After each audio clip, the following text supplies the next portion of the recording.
નમસ્કાર મિત્રો, તમે જોઈ રહ્યા છો હેલ્પ ફોર ગુજરાતી. ખેડૂત મિત્રો માટે આજે એક મહત્વપૂર્ણ બજાર અપડેટ લઈને આવ્યા છીએ. આ વર્ષે મગફળીના ભાવ, નિકાસ, સિંગતેલના બજાર ભાવ પર અનેક પરિબળોની અસર જોવા મળી શકે છે. બજાર નિષ્ણાંતોના જણાવ્યા મુજબ ગુજરાતમાં ભારે વરસાદ અને કેટલાક વિસ્તારોમાં પાકને થયેલા નુકસાનને કારણે મગફળીનું ઉત્પાદન કેટલું થશે તેના પર સૌની નજર છે. જો ઉત્પાદન ઘટશે તો બજારમાં મગફળીના ભાવને ટેકો મળી શકે છે. બીજી તરફ જો હવામાન સુધરશે અને પાક સારો આવશે તો ભાવમાં મોટી તેજી આવવાની શક્યતા ઓછી રહેશે. નિકાસની વાત કરીએ તો ભારતીય મગફળી અને મગફળીના ઉત્પાદનોને આંતરરાષ્ટ્રીય બજારમાં સતત માંગ રહે છે. જો નિકાસમાં વધારો થશે સ્થાનિક બજારમાં પણ ભાવને સહારો મળી શકે છે, પરંતુ વૈશ્વિક માંગ અને ડોલરના વિનિમય દરની અસર પણ મહત્વની રહેશે. સિંગતેલના ભાવ અંગે વાત કરીએ તો ભારત હજુ પણ ખાદ્ય તેલની જરૂરિયાત માટે મોટી માત્રામાં આયાત પર નિર્ભર છે. પામ તેલ, સોયા તેલ અને સનફ્લાવર તેલના આંતરરાષ્ટ્રીય ભાવમાં વધારો અથવા આયાત ખર્ચ વધે તો સ્થાનિક બજારમાં સિંગતેલના ભાવ પર પણ ઊંચા રહી શકે છે.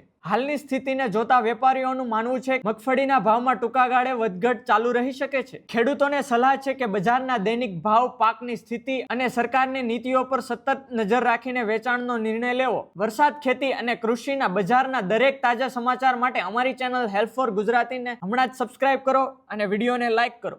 ધન્યવાદ.